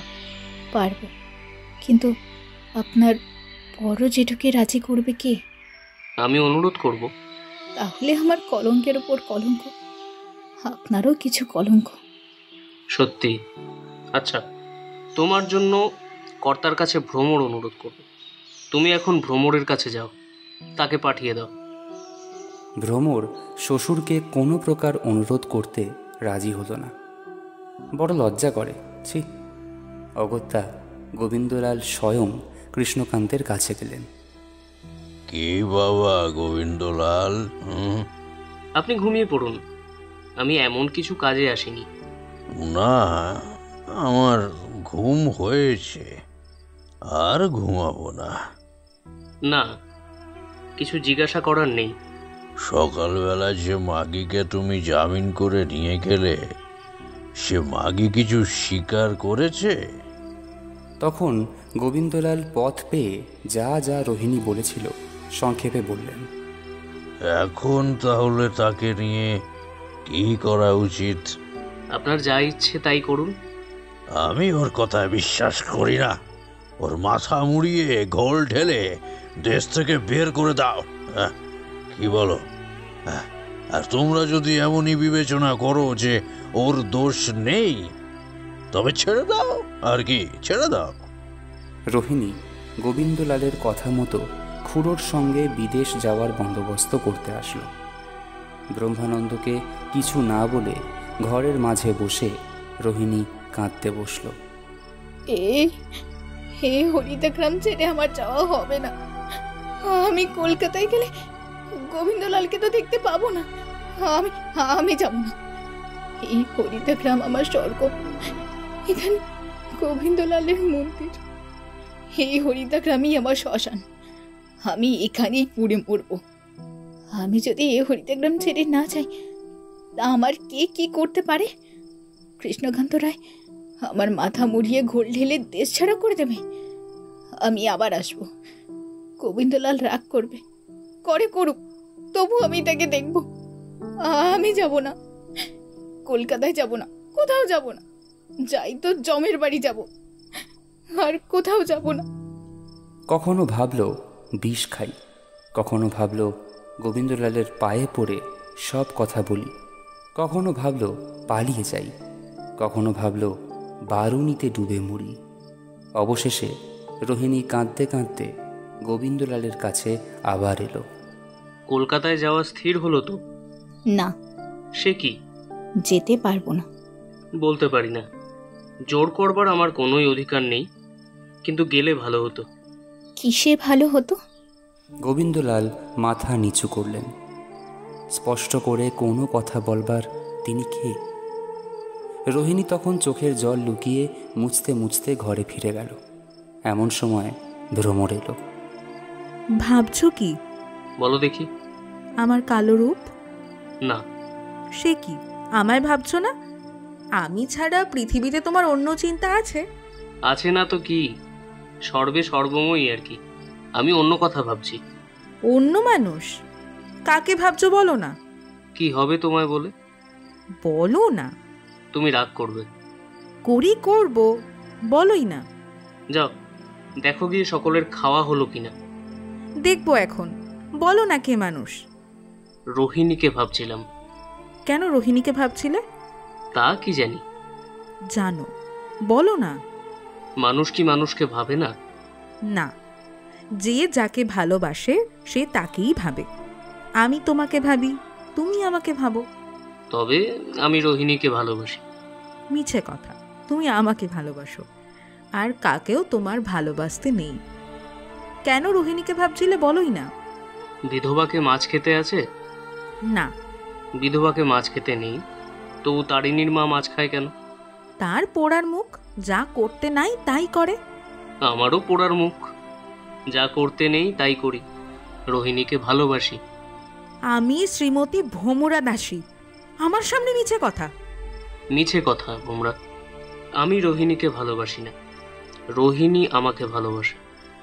বাগে পোড়ার মুখে মাদ্রি, মরুক মরুক মরুক মরুক। এখনই এত গালি কেন? তোমার 7 রাজার ধন 1 মানিক এখনো তো কেড়ে নেয়নি। ধুর, তা কেন? তা কি পারে? তা মাগি এ কথা বললো? ঠিক ভোমরা, বলা তার উচিত ছিল না। তাই ভাবছিলাম, আমি তাকে কলকাতায় গিয়ে থাকতে বলেছিলাম, খরচ পর্যন্ত দিতে চাইলাম। তারপর সে রাজি হলো না। ভালো, আমি তাকে একটা পরামর্শ দিতে পারি। পারো। ক্ষীরে ক্ষীরে। তখন ক্ষীরদা ওরফে ক্ষীরোদমণি ওরফে শুধু ক্ষীরি এসে দাঁড়ালো। মোটা সোটা গট্টা গোট্টা মল পায়ে, গোট পরা, হাসি চাহনিতে ভরা ভরা। ক্ষীরি, রোহিণী পোড়ার মুখীর কাছে এখনই একবার যেতে পারবি? পারবো না কেন? কি বলতে হবে? আমার নাম করে বলে আয় যে তিনি বললেন তুই মর। এই যাই। কি বলে আমায় বলে যাস। আচ্ছা। বলে ক্ষীরোদা গেল। অল্পকাল মধ্যেই ফিরে এসে বলল, বলে এসেছি। সে কি বলল? সে বলল উপায় বলে দিতে বল। ওকে বল গলায় কলসি বেঁধে ডুব দিতে। ছি ভোমরা। না, সে মরিবে না। যে তোমায় দেখে মজেছে সে কি মরতে পারে? সেদিন সন্ধেবেলা গোবিন্দলাল পুকুরের চারপাশে পায়চারি করে বেড়াচ্ছিল। হঠাৎ দূর থেকে নজরে পড়ল কি যেন জলে ভাসছে। সঙ্গে সঙ্গে তার মনে ভয় ধরল, এটা রোহিণী নয় তো? আগের দিন আত্মহত্যা করতে তার সম্মতি ছিল যথেষ্ট। তাড়াতাড়ি দৌড়ে কাছে গিয়ে দেখল গোবিন্দলাল। সর্বনাশ, এ তো সত্যি রোহিণী। গোবিন্দলাল তৎক্ষণাৎ জলে নেমে রোহিণীকে তীরে আনলে। দেখলে রোহিণী জীবিত আছে কিনা। না, সে সংজ্ঞাহীন, শ্বাস এখনও চলছে। গোবিন্দলাল একজন মালিকে ডাকল। মালির সাহায্যে রোহিণীকে তুলে নিয়ে যাওয়া হলো ঘরে। জীবিত হোক বা মৃত, রোহিণী শেষবার গোবিন্দলালের ঘরে প্রবেশ করল। ভ্রমর ছাড়া আর কোনো মেয়ে কখনো সে ঘরে ঢোকেনি। ঘরে এনে মালিকের নির্দেশ দিলেন, আমি মুখ টেনে হা করছি, তুই ফু দে। আমি? না না, এটা সম্ভব না কর্তা। আমার কথা অমান্য করছিস? না কর্তা, মেয়ে মানুষের গায়ে। আর কোনো উপায় না দেখে গোবিন্দলাল আসরে নেমে পড়ল। রোহিণীর নিথর দেহের কাছে এসে তার মুখ দুটো টেনে হাঁ করানোর চেষ্টা করল। তারপর নিজের ঠোঁট সেই গোলাপের মতন ঠোঁটে স্পর্শ করিয়ে জোরে ফুঁ দিল। একবার নয়, বারবার। কিন্তু দেহে কোনো প্রাণ নেই। কিন্তু গোবিন্দলাল হার মানল না। বারবার চেষ্টা করতে করতে অবশেষে রোহিণীর চোখ খুলল। রোহিণীর নিঃশ্বাস প্রশ্বাস বইতে শুরু করল। গোবিন্দলাল তাকে ওষুধ খাওয়ালেন। তাতে রোহিণী যেন একটু বল পেল। আমি মরে গেছিলাম, আমাকে কে বাঁচালো? যেই বাঁচাক, তুমি যে রক্ষা পেয়েছো এই যথেষ্ট। আমাকে কেন বাঁচালেন? আপনার সঙ্গে আমার এমন কি শত্রুতা যে মরণেও আপনি প্রতিবাদী? তুমি মরবে কেন? মরবারও কি আমার অধিকার নেই? পাপেও কারো অধিকার নেই। আত্মহত্যা পাপ। আমি পাপ পুণ্য জানি না, আমাকে কেউ শেখায়নি। আমি পাপ পুণ্য মানি না। কোন পাপে আমার এই শাস্তি? পাপ না করেও যদি এই দুঃখ, তবে পাপ করলেই বা এর বেশি কি হবে? আমি মরব। এবার না হয় তোমার চোখে পড়েছিলাম বলে তুমি বাঁচালে। পরের বার এরকম যাতে না হয় সে খেয়াল রাখবো। তুমি কেন মরবে? চিরকাল ধরে একটু একটু করে রাত দিন মরাচ্ছে, একেবারে মরা ভালো। কিসের এত যন্ত্রণা তোমার? সারাদিন কষ্ট পেতে পেতে মন পুরে ছাড়কার হয়ে গেছে। সামনেই জল, কিন্তু এই জন্মে সে জল স্পর্শ করতে পারবো না, আশাও নেই। আর এসব কথায় কাজ নেই, চলো তোমাকে ঘরে রেখে আসি। না, আমি একাই যাব। গোবিন্দলাল বুঝলেন আপত্তিটা কি। গোবিন্দলাল আর কিছু বললেন না। রোহিণী একাই গেল। গোবিন্দলাল ঘরে ফিরে এলে ভ্রমর জিজ্ঞাসা করল, আজই এত রাত পর্যন্ত বাগানে ছিলে কেন? কেন জিজ্ঞাসা করছো? আর কখনো কি থাকি না? থাকো, কিন্তু আজ তোমার মুখ দেখে মনে হচ্ছে আজ কিছু হয়েছে। কি হয়েছে? কি হয়েছে তা তুমি না বললে আমি কি করে বলবো? আমি কি সেখানে ছিলাম? কেন, সেটা মুখ দেখে বলতে পারো না? তামাশা রাখো তো, কথাটা ভালো কথা নয়, সেটা মুখ দেখে বলতে পারি। আমায় বলো। আমি একদিন বলবো ভ্রমর, আজ না। আজ নয় কেন? তুমি এখন ছোট মেয়ে, সে কথা শুনে কাজ নেই। কাল কি আমি বুড়ো হব? কালও বলবো না, 2 বছর পরে বলবো। এখন আর জিজ্ঞাসা করো না। তবে তাই হোক, 2 বছর পরেই বলবে। আমার শুনবার বড় স্বাদ ছিল, কিন্তু তুমি বললে না। তবে আমি শুনবো কি করে? আমার বড় মন কেমন কেমন করছে। কেমন একটা ভারী দুঃখ ভোমরার মনের ভিতর অন্ধকার করে উঠতে লাগলো। ভোমরার মনে হলো যেন তার বুকের ভিতর মেঘ উঠে চারপাশ অন্ধকার করে ফেলল। ভ্রমরের চোখে জল আসতে লাগলো। ভ্রমর মনে করল আমি অকারণে কাঁদছি। অতএব ভ্রমর কাঁদতে কাঁদতে ঘরের কোণে বসে পা ছড়িয়ে অন্নদামঙ্গল পড়তে বসল। কি মাথামুন্ড পড়ল কে জানে, কিন্তু বুকের ভিতর থেকে সে কালো মেঘখানা কিছুতেই নামল না।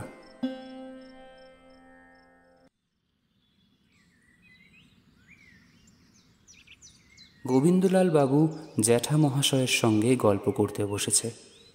কৃষ্ণকান্ত গোবিন্দলালের আগ্রহ দেখে সন্তুষ্ট হয়ে বললেন, তোমরা যদি একটু একটু দেখো তবে বড় ভালো হয়। দেখো, আমি আর কয়দিন, তোমরা এখন থেকে সব দেখে না রাখলে আমি মরলে কিছু বুঝতে পারবে না। আপনি পাঠালে আমি যেতে পারি। আমারও ইচ্ছা সব জায়গাগুলো একবার দেখে আসি। এ তো উত্তম প্রস্তাব। হ্যাঁ, আপাতত বন্দরখালিতে কিছু গোলমাল হয়েছে। নায়েব বলছে যে প্রজারা ধর্মঘট করেছে, টাকা দেয় না। প্রজারা বলে আমরা খাজনা দিচ্ছি, নায়েব উসুল দেয় না। গোবিন্দলাল রাজি হলেন। তিনি এই জন্যই কৃষ্ণকান্তের কাছে এসেছিলেন। তাঁর এই যৌবনে রূপ তৃষ্ণা অত্যন্ত তীব্র। ভ্রমর থেকে সে তৃষ্ণা কমেনি। এদিকে আবার রোহিণীর ব্যাপারটা তার বুক যেন ছিন্ন বিচ্ছিন্ন করে দিচ্ছে। এমন অবস্থায় অন্য কোথাও যাওয়াটা খুব দরকার। ভ্রমর শুনল মেজবাবু দেহাত যাবেন। ভ্রমর বলে সেও নাকি যাবে। কাঁদাকাটি হাঁটাহাঁটি পড়ে গেল, কিন্তু ভ্রমরের শাশুড়ি কিছুতেই যেতে দিলেন না। ভ্রমর আগে মাটিতে বসে কাঁদল, তারপর উঠে অন্নদামঙ্গল ছিঁড়ে ফেলল, খাঁচার পাখি উড়িয়ে দিল, পুতুল সব জলে ফেলে দিল। এদিকে গোবিন্দলাল চলল নতুন রূপের সন্ধানে। ভ্রমর একা। এরপর খাওয়া দাওয়া বন্ধ করল। ডাক্তার ডাকা হলো। ওষুধের দায়িত্ব পড়ল ক্ষীরির ওপর। ভালো বউ ঠাকুরানী, কার জন্য তুমি এমন করো? যার জন্য তুমি খাওয়া ঘুম ছাড়লে তিনি কি তোমার কথা একদিনের জন্য ভাবেন? তুমি মরছো কেঁদে কেটে, আর তিনি হয়তো হুকার নল মুখে দিয়ে রোহিণী ঠাকুরানীকে ধ্যান করছেন। ভ্রমর ক্ষীরিকে ঠাস করে এক চড় মারল। ভ্রমরের হাত বিলক্ষণ চলত। প্রায় কাঁদো কাঁদো হয়ে বলল, তুই যা ইচ্ছা তাই বকবি তো? আমার কাছ থেকে উঠে যা, উঠে যা। তার চড় চাপড় মারলেই কি লোকের মুখ চাপা থাকবে? তুমি রাগ করবে বলে আমরা ভয় কিছু বলবো না, কিন্তু না বললেও বাঁচি নেই। পাঁচি চাড়ালনিকে ডেকে জিজ্ঞাসা করে দেখো দেখি, সেদিন অত রাত্রে রোহিণী বাবুর বাগান থেকে আসছিল কিনা। ক্ষীরোদার কপাল মন্দ, তাই এমন কথা সকালবেলা ভ্রমরের কাছে বলল। ভ্রমর উঠে দাঁড়িয়ে ক্ষীরোদাকে চরের উপর চর মারল, কিলের উপর কিল মারল, তাকে ঠেলা মেরে ফেলে দিল, তার চুল টানল। শেষে কাঁদতে লাগলো। তা ঠাকুরন, আমাদের মারলে ধরলে কি হবে? তোমারই জন্য আমরা বলি। তোমাদের কথা নিয়ে লোকে একটা হই হই করে, আমরা তা সইতে পারি না। তা আমার কথা বিশ্বাস না হয় তুমি পাঁচিকে ডেকে জিজ্ঞাসা করো। তোর জিজ্ঞাসা করতে হয়? তুই আমি কি তোদের মতো ছুঁচো পাজি যে আমার স্বামীর কথা পাঁচি চারলানিকে জিজ্ঞাসা করতে যাব? তুই এত বড় কথা আমাকে বলিস? ঠাকুরানীকে বলে আমি ঝাঁটা মেরে তাকে দূর করে দেব। তুই আমার সামনে থেকে দূর হ। এখন ক্ষীরি চাকরানি মনে করল যে এ বড় কলিকাল। একরত্তি মেয়েটা আমার কথায় বিশ্বাস করে না। ক্ষীরোদার মনে ভ্রমরের উপর রাগ হিংসে কিছুই নেই। সে ভ্রমরের শুভাকাঙ্ক্ষী বটে, তার অমঙ্গল চায় না। তবে ভ্রমর যে তার কথা কানে তুলল না, সেটা অসহ্য। ক্ষীরোদা গামছায় কাঁধে ফেলে বারুণীর ঘাটে স্নান করতে চলল। হরমণি ঠাকুরানী বাবুদের বাড়ির একজন পাঁচিকা। সেই সময় বারুণীর ঘাট থেকে স্নান করে ফিরছিল।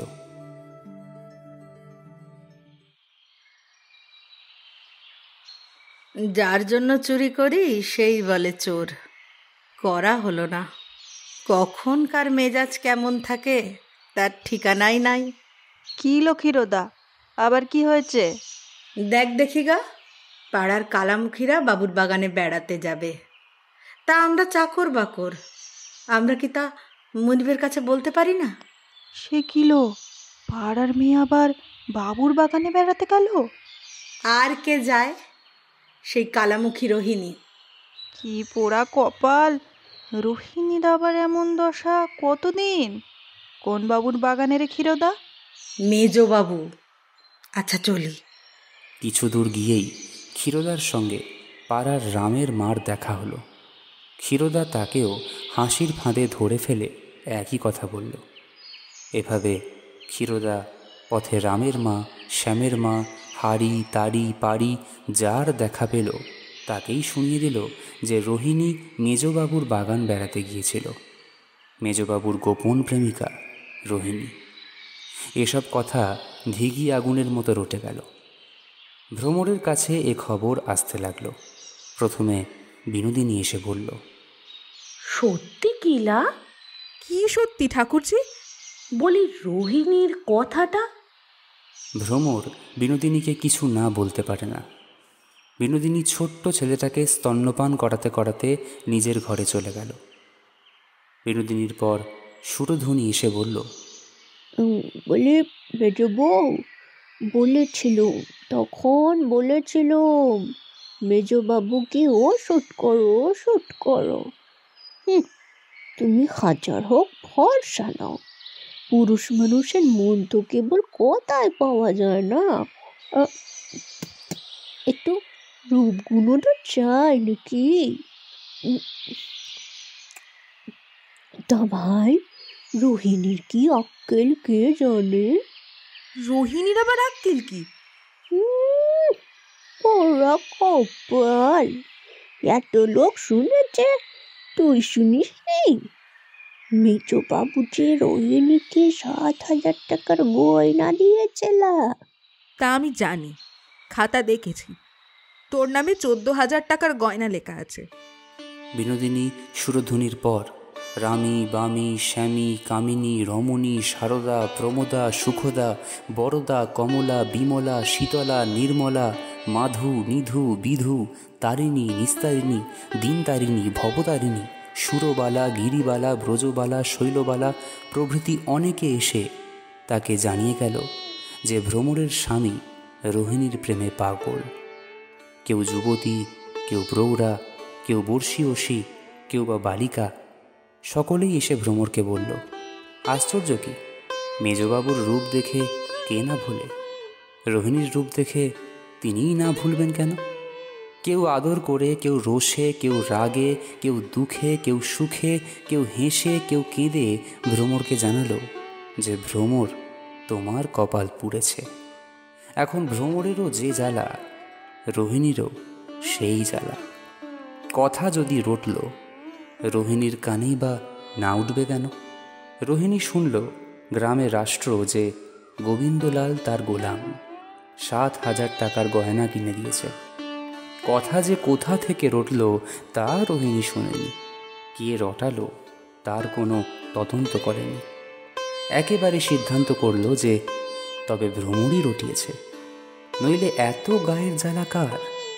সেদিন চোর অপবাদ, আজ আবার এই অপবাদ।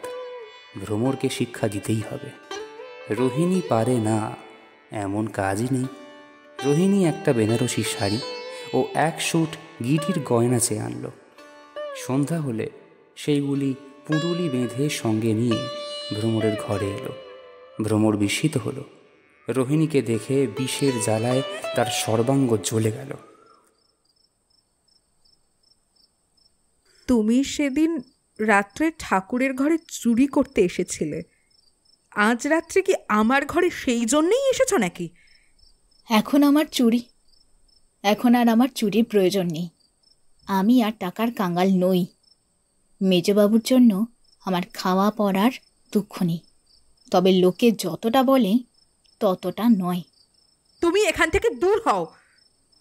লোকে বলে আমি 7,000 টাকার গহনা পেয়েছি, মোট 3,000 টাকার গহনা, আর এই শাড়িখানি পেলাম, তাই তোমায় দেখতে এসেছি। 7,000 টাকা লোকে বলে কেন? এই বলে রোহিণী পুঁটুলি খুলে বেনারসি শাড়ি ও গিটির গয়নাগুলো ভ্রমরকে দেখালো। ভ্রমর লাথি মেরে গয়নাগুলো চারিদিকে ছড়িয়ে দিল। ওকে, সোনায় পা দিতে নেই। এই বলে রোহিণী নিঃশব্দে গিটির অলঙ্কারগুলি একে একে কুড়িয়ে নিয়ে নিঃশব্দে সেখান থেকে বেরিয়ে গেল। সেদিন সকাল না হতেই ভ্রমর স্বামীকে চিঠি লিখতে বসল। পড়াশোনা কম শেখার কারণে চিঠি লেখার অভ্যাস একেবারে ছিল না। অন্যদিন যে চিঠি লিখতে 3-4 দিন লাগত, আজ সেটা ভাঙা ভাঙা অক্ষরে মাত্র 1 ঘন্টায় লিখে ফেলল। সেদিন রাত্রে বাগানে কেন তোমার দেরি হয়েছিল তা আমাকে বললে না।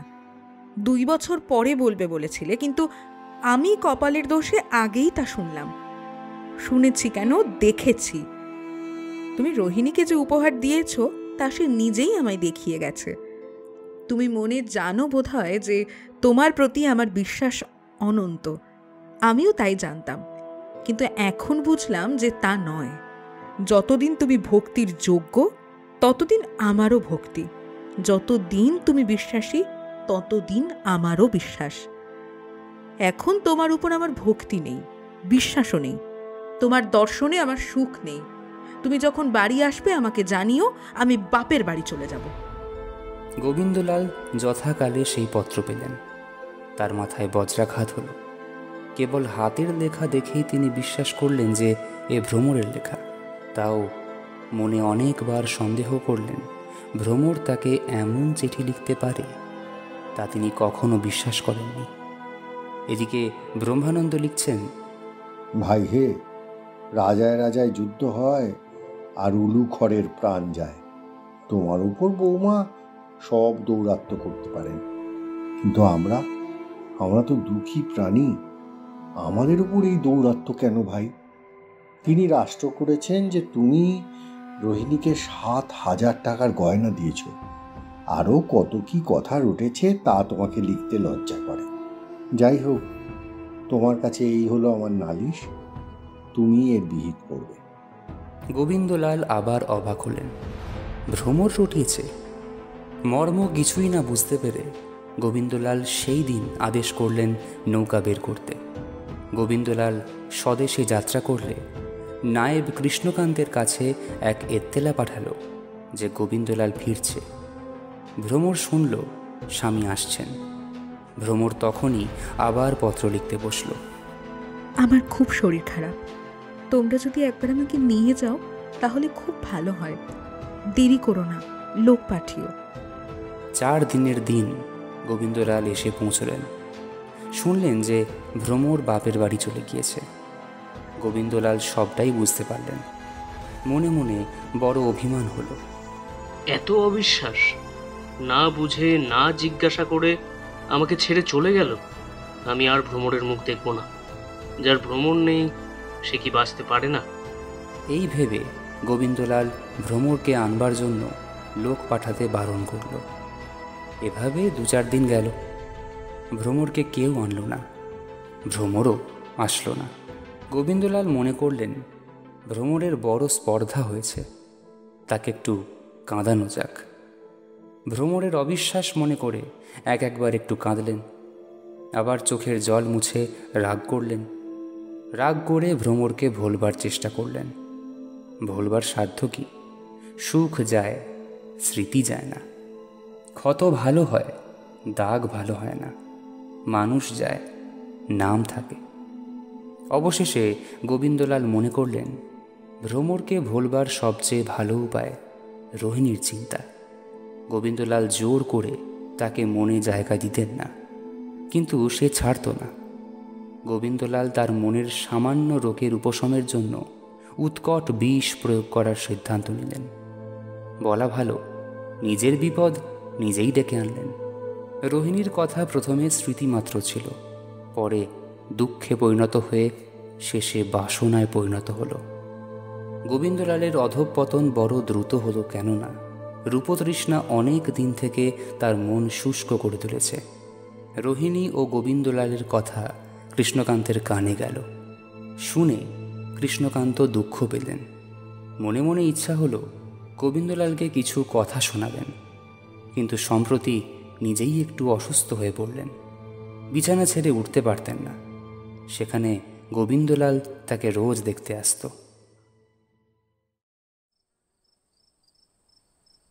আপনি আজ কেমন আছেন? আজ ভালো নেই। তা তোমার এত রাত হলো কেন? গোবিন্দলাল সে কথার কোনো উত্তর না দিয়ে কৃষ্ণকান্তের নাড়ি টিপে দেখলেন। হঠাৎ গোবিন্দলালের মুখ শুকিয়ে গেল।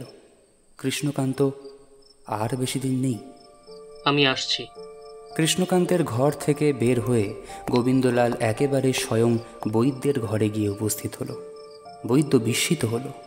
তাড়াতাড়ি ওষুধ নিয়ে আসুন, জ্যাঠার অবস্থা ভালো না।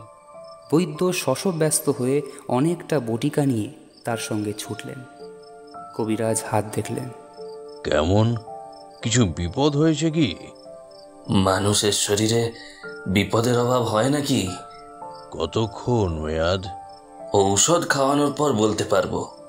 ওষুধ খেয়ে বাঁচার বয়স আর আমার নেই। ওষুধের থেকে হরিনামে আমার উপকার। তোমরা হরিনাম করো, আমি শুনি। গোবিন্দ, আমার মাথার কাছে দেরাজে চাবি আছে, বার করো। কি বের করব? উইল বের করো। আমার আমলা, মুহুরি ও 10 জন গ্রামস্থ ভদ্রলোক ডাকাও। তখনই নায়েব, মুহুরি, গোমস্তা, কারকুনে, চট্টোপাধ্যায়, মুখোপাধ্যায়, বন্দ্যোপাধ্যায়, ভট্টাচার্য, ঘোষ, বসু, মিত্র, দত্তে ঘর ভরে গেল। কৃষ্ণকান্ত একজন মুহুরিকে আজ্ঞা করলেন, ওই উইল ছিঁড়ে ফেলতে হবে, নতুন উইল লেখো। কি রকম লিখব? যেমন আছে সব সেই রকম। শুধু কি? শুধু গোবিন্দলালের নাম কেটে তার জায়গায় আমার ভাতুষপুত্রবধূ ভ্রমরের নামটা লেখো।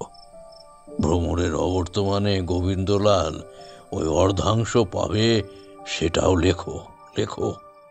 সকলে নিস্তব্ধ হয়ে রইল। কেউ কোনো কথা বলল না।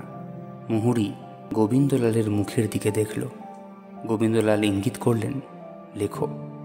মুহুরি লিখতে আরম্ভ করল।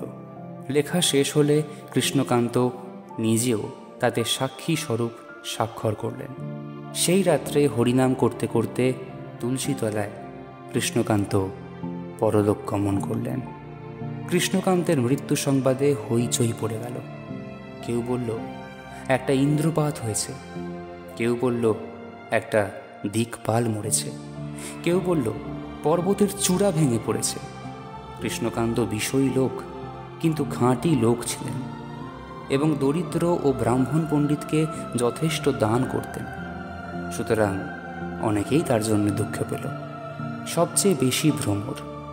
কৃষ্ণকান্তের মৃত্যুর পরদিনেই গোবিন্দলালের মা পুত্রবধূকে আনতে পাঠালেন। ভ্রমর এসে কৃষ্ণকান্তের জন্য কাঁদতে আরম্ভ করল।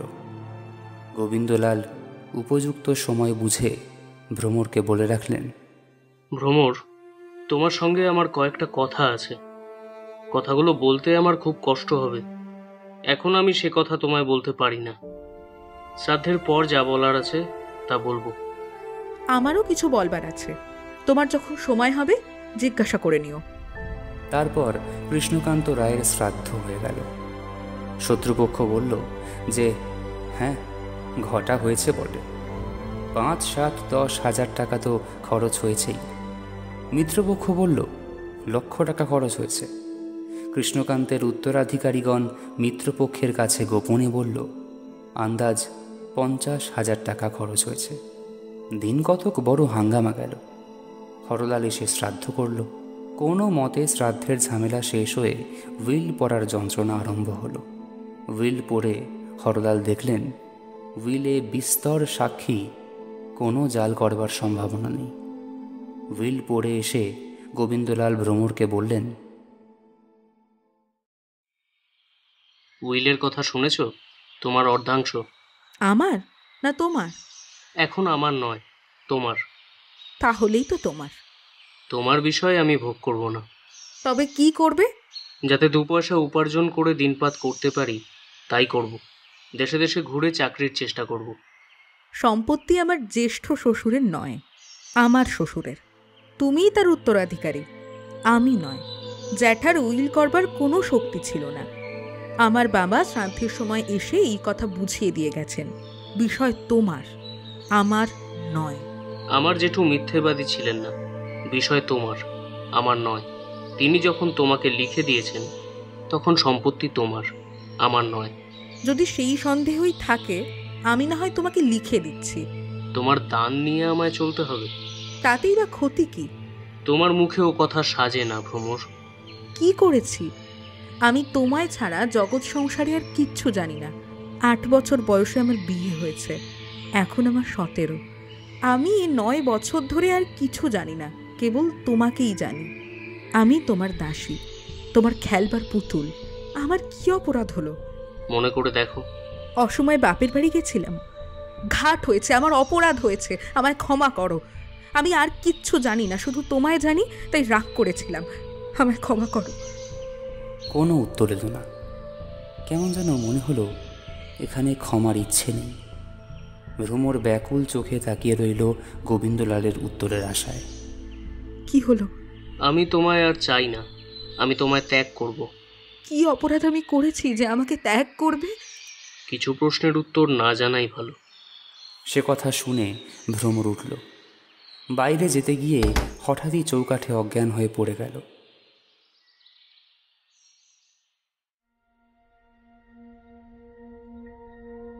এই ঘটনার পর 2 দিন কেটে গেল।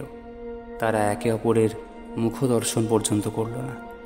ভ্রমর এটা ভেবেই পাগল হলো যে তার দোষটা ঠিক কি। পাশাপাশি গোবিন্দলাল একই কথায় ভাবল, ভ্রমরের দোষ ঠিক কোথায়? সে নিজের মনের অজান্তে ভ্রমরকে এত বড় শাস্তি কেনই বা দিচ্ছে?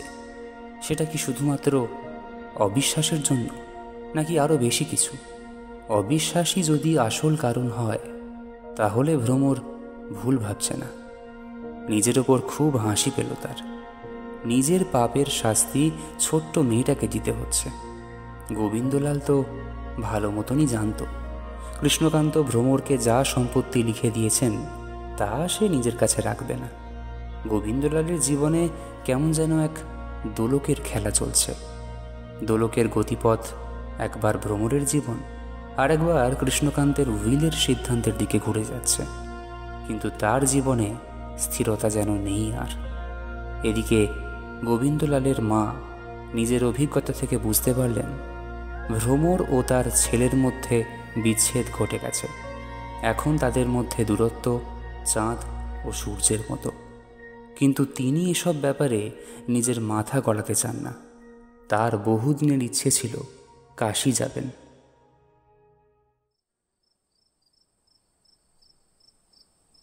শোনো বাবা, কর্তারা তো একে একে সবাই চলে গেলেন, এবার আমার পালা। এখন আমার সময় হয়ে এসেছে। তুমি আমাকে কাশীধামে পাঠিয়ে দাও বাবা। চলো, আমি তোমাকে কাশী রেখে আসব।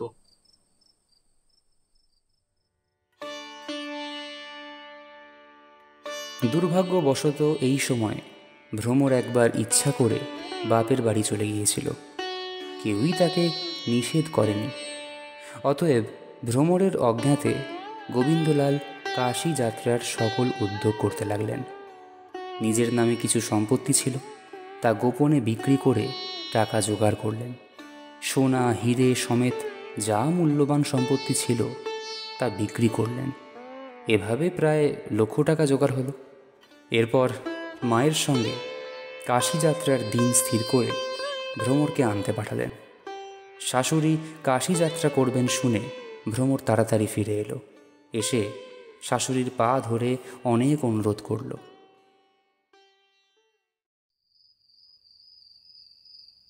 মা, আমি ছোট মেয়ে, আমায় একা রেখে যেও না।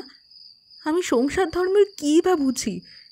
মা, সংসার সমুদ্র, আমাকে এই সমুদ্রে একা ভাসিয়ে যেও না। ওঠো মা, শোনো, তোমার বড় ননদ তো রইল, সেই তোমাকে আমার মতো যত্ন করবে, দেখো। আর তুমিও তো গৃহিণী হয়েছ, তোমার ভয় কি মা? ভ্রমর কিছুই বুঝল না, কেবল কাঁদতে লাগলো।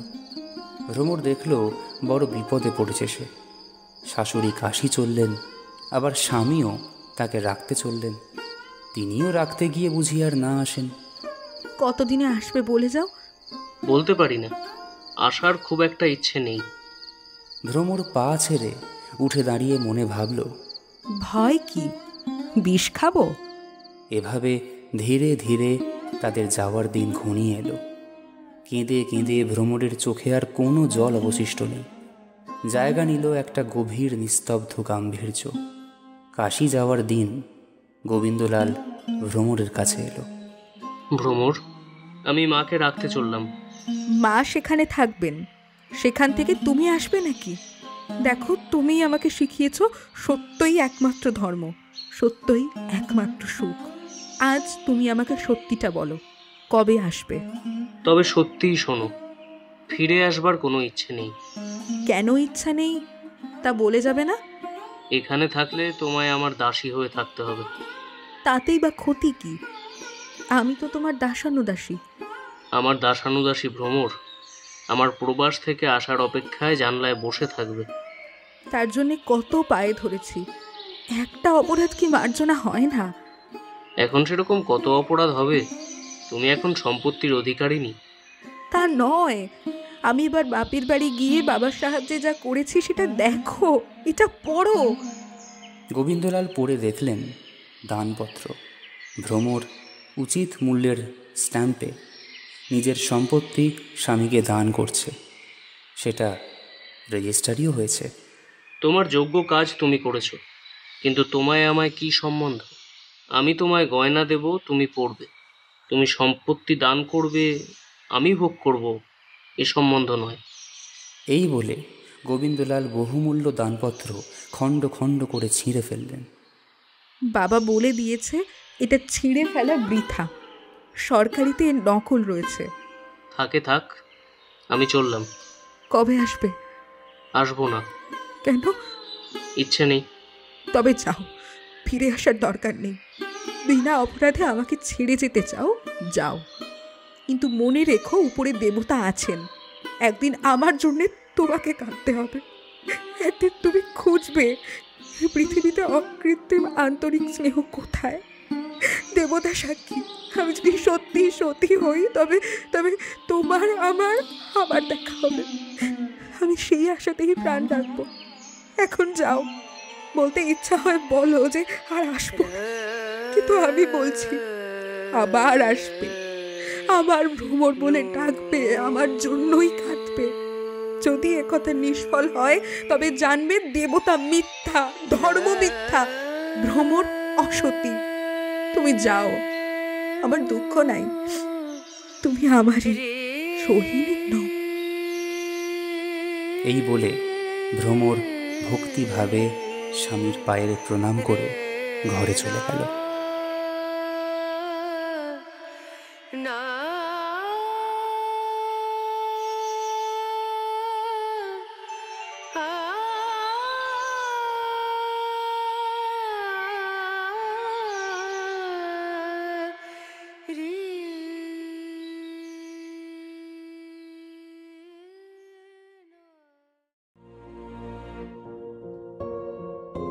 এতক্ষণ শুনছিলেন কৃষ্ণকান্তের উইল প্রথম পর্ব। রচনা বঙ্কিমচন্দ্র চট্টোপাধ্যায়। গল্পের নাট্যরূপ প্রতীক। কৃষ্ণকান্তের চরিত্রে পার্থ, হরলালের ভূমিকায় শুভম, গোবিন্দলালের চরিত্রে রুদ্রনীল, বিনোদলাল অতনু, ব্রহ্মানন্দ সুদীপ দে, রোহিণী লিলি, ভ্রমরের চরিত্রে খুশি, ক্ষীরির কণ্ঠে সংহিতা, হরমণি দিশারি, বিনোদিনী অন্বেষা, সুরধুনী শুভ স্বপ্না, গোবিন্দলালের মা কৃষ্ণকলি, মোহরী বিনায়ক, বৈদ্য অর্ণব, মালি দেবদূত। ঝিদের চরিত্রে দেবলীনা, মৌসুমী, রাজনন্দিনী, ঋতশ্রী ও পূজা সুর। পর্ব পরিচালনায় ও শব্দগ্রহণে দেবাদ্রি ও লিলি। ধ্বনি পরিকল্পনা ও আবহে দেবদত্ত। পোস্টার ডিজাইনে আকাশ। শেষ হলো কৃষ্ণকান্তের উইল প্রথম পর্ব। আগামী সপ্তাহে আসবে দ্বিতীয় পর্ব, তাই সাবস্ক্রাইব করে রাখুন আমাদের চ্যানেল ভোকাল আর্ট ম্যানিয়াকে। আর পাশে থাকা বেল আইকনটিতে ক্লিক করে দেবেন, যাতে আমাদের সব গল্পের নোটিফিকেশন সবার আগে আপনার কাছে পৌঁছায়। ভালো থাকবেন, পাশে থাকবেন আর শুনতে থাকবেন ভোকাল আর্ট ম্যানিয়া, তোমার আমার গপ্পভার্স।